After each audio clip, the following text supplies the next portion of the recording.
porque eu ia lembrando que logo eu teria que acordar muito cedo para ir trabalhar. Aí eu acordava para ir trabalhar pensando no café da manhã. Chegava no café da manhã pensando no almoço. Ia para o almoço esperando o café da tarde. No café da tarde eu só queria ir embora. E dava 10, mas não dava 6. E quando dava 6 eu pensava, eu venci, chupa a empresa, é teca. Só que era segunda-feira, ainda tinha terça, quarta, quinta e sexta.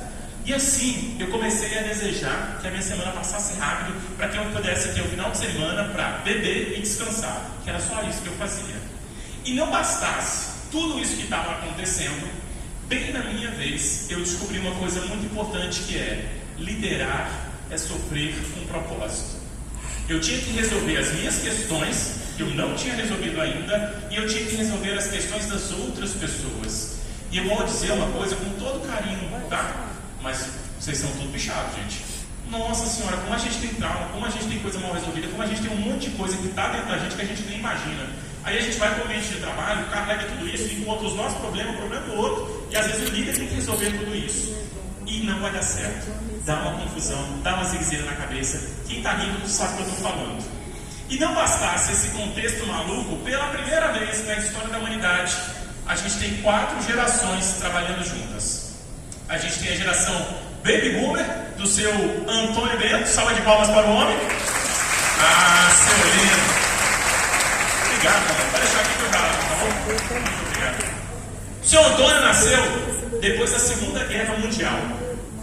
Ele é fruto do milagre econômico. O mundo tinha acabado de colapsar com uma guerra, então tinha muita oportunidade de emprego, de crescimento, de trabalho e tudo mais. Depois da geração Baby Boomer, vem a geração X, 50 e poucos anos. Aqui eu coloquei uma imagem de uma mulher, mas isso é uma provocação. Porque se você passar nas empresas, os homens de 50 anos que estão liderando as empresas, tá? Essa geração é uma geração que hoje está no papel de liderança, ocupa os principais cargos e trabalha loucamente. A minha geração Y, lembra? Vai trabalhar, você vai casar, com 30 anos sua vida vai estar toda pronta. E aí a gente chegou aos 30 e poucos anos e saiu uma matéria do New York Times alguns anos atrás dizendo que nós éramos a geração mais azarada da história. O mundo em colapso, pandemia, crises, muita gente acessando a educação, a mão de obra ficou desvalorizada, a gente não consegue comprar as coisas. E por último, e não menos importante, a geração Z, a famigerada geração Z, que é tão falada, mas que está mudando as coisas. Eu brinco que essa geração foi expulsa de casa. Essa que saiu para ganhar a vida. Essa que saiu, casou, separou e voltou para casa. E essa aqui nunca vai sair de casa. Ela está esperando o pai sair para ela ficar com a casa. É verdade, gente. A casa é dela. Pai, vai viver a sua vida. E quando a gente pega essas gerações que nasceram em mundos diferentes para trabalhar dentro de uma empresa, a gente vai ter problema. E essa é a realidade hoje nas organizações. Eu sou convidado para fazer palestras para falar de gerações, porque as gerações não estão se entendendo. Tem um exemplo que eu adoro, que é o exemplo da impressora. Toda empresa, inclusive a escola, tem uma Epson 2240 que ninguém nunca usa. Mas quando vai usar, ela é temperamental, ela fica rancorosa e ela decide que ela não vai funcionar. Beleza? Lá está a Epson 2240, aqui estão as gerações. A geração X que está no poder, que são os homens, eu vou chamar de Rubens, tá? O Rubens está na sala dele, resolvendo coisas importantes, mandando e-mail, fazendo reuniões, até que ele manda o documento imprimir e a mensagem dá um erro e ele vê, erro na impressora. Ele podia levantar para poder ver o que aconteceu, mas ele é muito importante, ele tem muita coisa para resolver, ele não vai sair da sala dele. Aí o que ele faz? Ele grita, o seu Antônio, seu Antônio, 67 anos, seu Antônio passou por todas as transformações tecnológicas. Vai ver o que aconteceu na impressora. E lá vai seu Antônio. Não é o seu nome, seu Antônio, é porque eu sempre cito esse nome, tá? Seu Antônio chega na Epson 2240, tem o erro 16. Seu Antônio não sabe como resolver. O que ele faz? Debaixo da impressora tem uma gaveta mágica que ninguém nunca abriu. Ele abre essa gaveta e pega um livro fantástico chamado Manual da Impressora. Senta e começa. Página número 1, Manual da Impressora. Página número 2, agradecimento a minha esposa e meus filhos por me ajudar a escrever o manual da impressora. Página número 3, índice. O que o seu Antônio está fazendo? Ele está lendo o manual e ele vai ler o manual todo, porque a geração dele foi educada que para fazer alguma coisa você tinha que ter profundidade técnica. Você tinha que dominar o assunto para executar. Lá está seu Antônio no tempo dele. Só que o tempo do Rubens é outro. Ele está estressado, nervoso, o documento não chega. E aí ele olha no final do corredor e ele encontra a Juliana. 37 anos, minha geração. Juliana chegou cedo na empresa porque ela tem um pepino para descascar. E na hora que ela ligou o computador para responder o e-mail, para resolver o pepino, ela ficou tão nervosa e ansiosa que ela não conseguiu encontrar as palavras. E aí ela paralisou. Porque a minha geração, quando fica muito ansiosa, paralisa e começa a procrastinar. Aí vai para os lugares para encontrar conforto. Para ficar mais calma, a Juliana decidiu tomar um café, tomou 2, 3, e agora ela está mais ansiosa ainda, lá no final do corredor sem fazer nada. Beleza? O Rubens pensa, a empresa está parada, seu Antônio sumiu, e tem 1 hora que a Juliana está tomando café. Juliana, vem cá! Aí a Juliana pensa, ferrou, ele descobriu que eu não fiz o negócio, vai me mandar embora, ai meu Deus do céu. Aí ela vai para o escritório, morrendo de medo, quando ela chega lá, oi Rubens, Juliana, a empresa está toda parada, seu Antônio sumiu, a impressora não funciona, vai ver o que aconteceu. Aí quando ela sai da sala, ela tem 2 sensações. Primeiro, de alívio, porque ele não tocou no assunto que ela tinha que resolver. E a segunda, de revolta, porque ela não é paga para tomar conta de velho. Pelo menos na cabeça dela é assim. O que a Juliana faz? Pega o celular, abre um aplicativo chamado LinkedIn e começa a mandar currículo para o concorrente, porque ela não vai ficar naquela empresa cuidando de todos. Aí ela vai mandando currículo, até que ela chega na impressora, se distrai, esquece do LinkedIn, ela vê o seu Antônio lendo o manual e ela dá uma risada, que é uma risada de deboche que todo mundo aqui já deu na vida, que é aquela risada que vem com julgamento, tipo, não faz ideia do que está fazendo. E por dentro ela pensa, velho. E aí ela vai imprimir. Só que na hora que ela vai imprimir, ela descobre que ela também não sabe imprimir. Aí o que acontece com a Juliana? Paralisa de novo. Crise de ansiedade, procrastinação. Nessa hora, a Juliana paralisada, seu Antônio na página 37, o Rubens nervoso, aparece o pequeno Enzo. Enzo tem 19 anos. O Enzo está preparado para daqui 6 meses ser promovido a CEO da empresa, embora o Enzo não queira liderar ninguém, porque 6% dessa geração quer ser líder. As outras 94% não querem cuidar de pessoas. E se ele não for promovido, está tranquilo que ele vai sair e vai montar uma startup de criptomoedas. O Enzo sabe o problema da impressora, sabe como resolver esse problema, e na hora que todo mundo estiver prestando atenção, ele vai lá e vai resolver. Passa na frente da sala do Rubens, deixa comigo. Vai até a Epson 2240, dá licença Juliana, vê um erro 16, pega o celular, abre o TikTok, Epson 2240, erro 16, dá play, assiste 15 segundos do vídeo, porque o Enzo não consegue se concentrar durante 1 minuto, e com esses 15 segundos, ele pega a folha, vai para o Rubens, entrega e fala, tá aqui, deu 4 horas, seu jovem aprendiz, estou indo embora, valeu, e ele vai embora. Sabe o que aconteceu aqui? Eu precisei de 4 profissionais para imprimir um documento. O documento foi impresso, mas demorou muito, foi muito caro, tirou as pessoas das atividades que eles deveriam estar executando, e o pior, ninguém ensinou a ninguém como imprimir esse documento. Amanhã eu vou precisar do Enzo de novo, e de novo, e de novo, até a hora em que seu Antônio dominar a impressora. Mas na hora que ele dominar, ele não vai conseguir ensinar para os outros, porque não existe conexão entre as gerações, elas não conseguem conversar. Está todo mundo olhando para o próprio umbigo e apontando o dedo para o outro. E essa alegoria da impressora, ligada para gerações, também pode ser ligada a diferentes setores, tá, gente? A gente se fecha na nossa bolha e deixa de trabalhar com o outro. Parece exagero, mas não é. Todos os dados apontam para a dificuldade de se trabalhar com diferentes gerações. Inclusive, as lideranças estão sofrendo muito com isso. Inclusive, os professores mais tradicionais hoje olham para os professores mais novos como se eles não fizessem nada. Mas a verdade é que o mundo está mudando, porque são contextos diferentes. Eu sou professor de Senac, dou aula para a minha geração, mas na minha sala de aula eu vejo o Enzo mexendo na impressora. E o Enzo não imprime mais o documento do projeto, ele imprimiu o projeto numa impressora 3D. Essa é a impressora do Enzo. A minha impressora era essa impressora aqui. E só quem usou essa impressora sabe do efeito colateral dessa impressora. Só quem usou essa impressora sabe o quanto era gostoso, galinha. Só eu posso imprimir. É por essa impressora, inclusive, que eu fiquei 3 anos na 5ª série. É por causa dessa impressora que eu bebo Heineken até hoje. Mas vocês entendem que contextos diferentes, tecnologias diferentes, expectativas e comportamentos diferentes, é isso que está acontecendo no mercado de trabalho, mas é isso que está acontecendo na sala de aula também, tá? Quer ver um outro exemplo? Agora, nesse ambiente, se o Enzo quisesse assistir um filme, ele ia pegar o celular dele, ele ia entrar no banheiro, trancar a porta, tampar a tampa do vaso, sentar, colocar o Bluetooth da Play no episódio, no filme que ele baixou e ficar lá quietinho. Se alguém batesse na porta e falar, estou passando mal, me respeita. Tem um nome para isso. Se vocês pesquisarem na internet, não façam isso, tá? Mas tem um nome e chama, desculpa, mas é muito baixo. Chama cagada remunerada. Tem uma corrente na internet que fala o seguinte: não faça cocô em casa, cague no trabalho porque lá você é pago. E aí a pessoa sai de casa, vai para o trabalho, bate o ponto, vai para o banheiro e fica lá tranquilo vendo um filme. Gente, são novos tempos, novos comportamentos. Se você é líder e não sabe disso, se prepare porque essa é a realidade. Agora volta para mim. Na minha época, para assistir um filme, tinha todo um planejamento, tinha uma pré-produção. Eu tinha que ir no sábado, de manhã, com 80 centavos, ir na instituição chamada videolocadora. E na videolocadora, eu não podia pegar o filme que eu quisesse, porque tinha uma cópia de filme para 5.000 pessoas do bairro.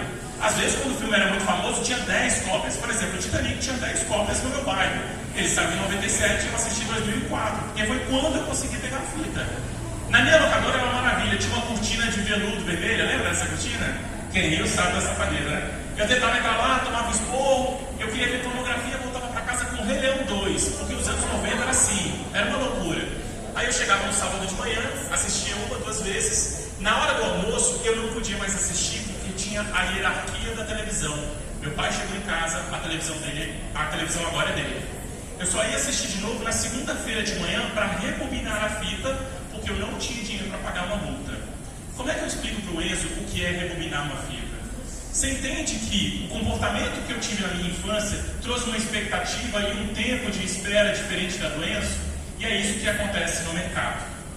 Mas digo mais, se está ruim com o Enzo, e você sabe muito bem, tem uma geração que está chegando agora que é muito pior, que é a geração Alfa, que é a geração do Gael, do Miguel, da Helena. Miguel e Helena foram os nomes de criança mais escolhidos em 2024, tá, gente? Essa geração é uma geração movida à dopamina. Essa é uma geração que os pais estão muito ocupados, porque a gente está na era da produtividade, lembra? Trabalha com uma coisa, faz isso, aquilo. E aí, para tentar aliviar a angústia de cuidar de um filho, eles deram uma tela para a criança com 6 meses. Ela não se desenvolveu cognitivamente e agora a vida dela é dopamina com vídeos de 15 segundos, de 30 segundos. Essa criança tem dificuldade de fala, essa criança tem dificuldade de olhar no olho, essa criança tem dificuldade de desenvolver um argumento.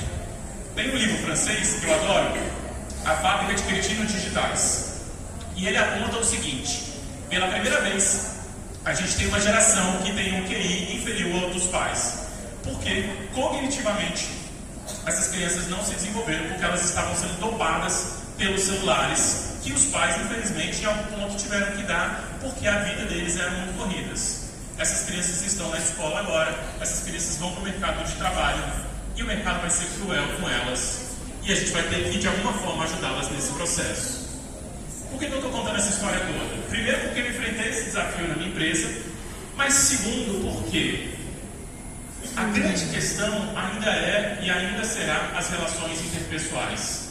A gente ainda vai ter que se esforçar para fazer o convívio dar certo. Então, por mais que eu não suporte a cara que você, eu amo, tá, Pedro? Aqui para você, meu amor. Por mais que eu não suporte, como é que você chama, meu querido? Celso. Celso, não leva do coração, piada, tá? Por mais que eu não suporte o Celso, que não é o caso, eu vou ter que conviver com ele em harmonia, porque nós dois temos a responsabilidade de preparar essas crianças para o mercado de trabalho. E quanto melhor a gente conseguir fazer com que esse ambiente se desenvolva, mais qualidade de vida eu vou ter ao longo do caminho. Essa imagem é de um TEDx, um TED Talk, na verdade, de um pesquisador que há 90 anos conduz um estudo sobre longevidade e qualidade de vida. E o que ele descobriu? O fator que mais contribui para o bem-estar e para a longevidade das pessoas são as relações positivas que nós colecionamos ao longo do nosso caminho. Basicamente, o que ele está querendo dizer é: a pessoa que está do teu lado contribui para a sua longevidade ou para o seu adoecimento. Aí eu pergunto, quem está do teu lado? É uma pessoa que constrói uma relação positiva que faz você crescer e se desenvolver? Ou é uma pessoa que te puxa para trás e o tempo todo fica te sabotando e mostrando que você não é bom o suficiente? Essa é a primeira provocação, tá? Isso vale para o trabalho, isso vale para o marido, para a esposa, isso vale para os amigos. A segunda provocação é: quem é você nas relações? Alguém que ajuda as pessoas a encontrarem o seu caminho e florescer, ou alguém que fica o tempo todo puxando a pessoa, dizendo que ela não é boa, que não vai dar certo, que nada funciona. Essa pessoa está interferindo no seu desenvolvimento. O estudo mostrou que estresse todo mundo tem, tá?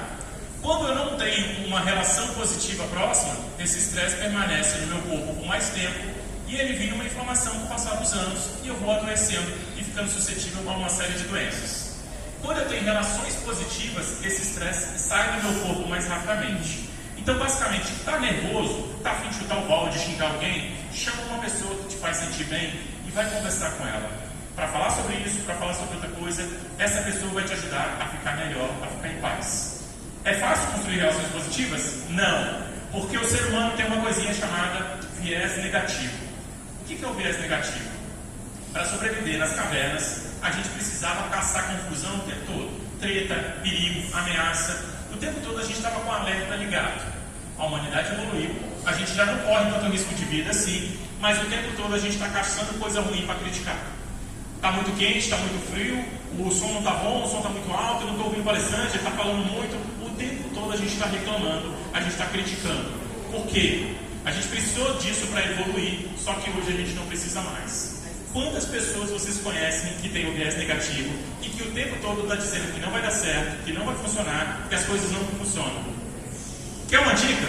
Dá um girassol de plástico para a pessoa. Se esse girassol morrer, é sinal de que ela é muito negativa, tá? Agora, outra dica, cuidado para não ser essa pessoa, porque é difícil construir uma educação forte com pessoas negativas. É difícil impactar a vida dos alunos com pessoas negativas. É difícil construir uma boa comunidade com gente que só reclama e não aponta boas soluções. Cuidado com isso, tá? É natural você dar feedbacks, é natural você trazer sugestões, mas tente ser generoso e gentil, porque a vida já está muito difícil. Se a gente não se apoiar enquanto educador, ninguém vai fazer isso. Ah, mas eu tenho uma visão completamente diferente da pessoa. Chama ela para conversar numa boa, mas não expõe, porque quando você expõe o educador, quem perde é a educação. Não é nem você, nem aquela pessoa. É todo mundo que é impactado por ela. Beleza? Everton, mas é fácil controlar o viés negativo? Não. O ser humano é irracional. 90% das coisas que a gente faz é sem pensar, é por impulso. Quando eu xingo alguém, vem dentro de mim alguma vontade maior que eu não consigo controlar. Quando eu fui ver, eu já xinguei a pessoa. A gente tem que começar a trabalhar nisso. A gente tem que começar a colocar intenção nas coisas. A gente tem que resolver as nossas questões. Lembra que eu falei que a gente é cheio de trauma? Os traumas que a gente carrega, eles geram impacto nas nossas relações. Quantas vezes você está conversando com alguém e a pessoa levanta o tom de voz no nada? Não é sobre você, é sobre o aprendizado que essa pessoa teve ao longo da vida, que ensinou para ela que se ela levantasse o tom de voz, você ia prestar atenção. São os traumas que nós carregamos. Nós somos frutos de muita alegria, mas de muitos traumas. E se a gente não olha para isso, isso vai acompanhar a gente para o resto da vida.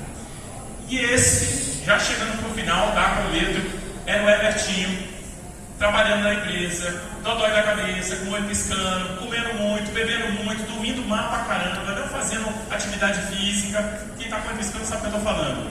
Até que, enquanto eu estudava sobre bem-estar, eu encontrei uma enfermeira australiana e ela tem um livro chamado Os 5 Maiores Arrependimentos Antes de Morrer. Ela trabalhava com idosos em casas de vida, né, e IPIs lá, permanentes de idosos, e ela fez um estudo para mapear quais eram os maiores arrependimentos.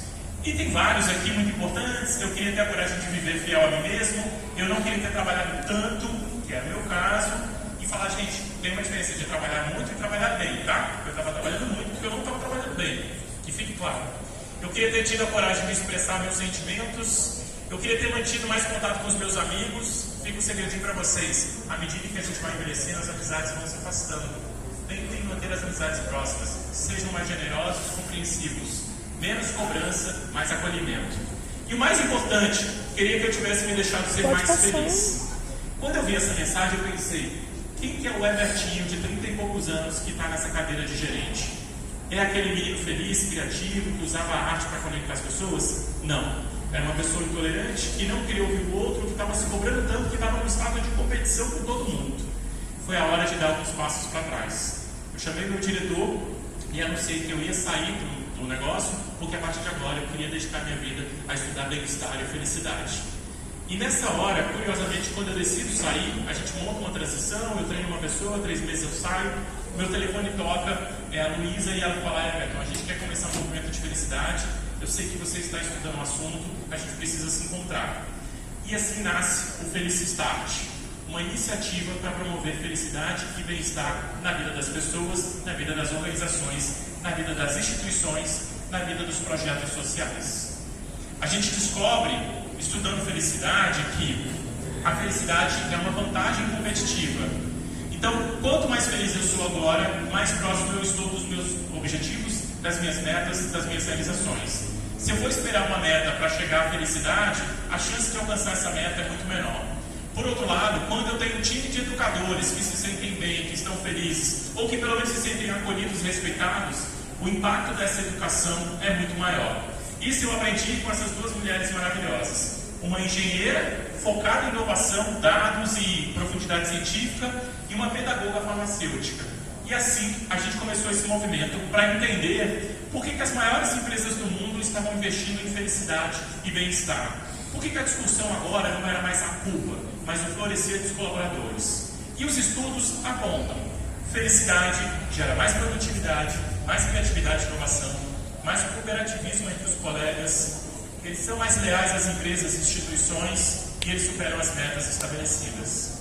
Trabalhar a felicidade é gerar uma vantagem competitiva no seu colaborador, na pessoa que está no teu time. Mas mais do que empresas, aí é o meu objeto de estudo, ainda é sobre pessoas. Para mim, o meu propósito e o do Felicistart é promover leveza e felicidade para todas as pessoas.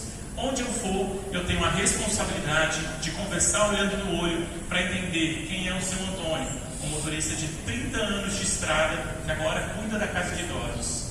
Quem é o Rodrigo, o motorista que me trouxe até aqui, qual é a trajetória dele, como é que ele está se sentindo, ele comeu, ele foi bem acolhido, ele foi respeitado. Quem é a Jéssica, por que ela está com ele visitando assim hoje? Que raiva que ela passou de estar estressada? Quem são as pessoas ao longo do caminho?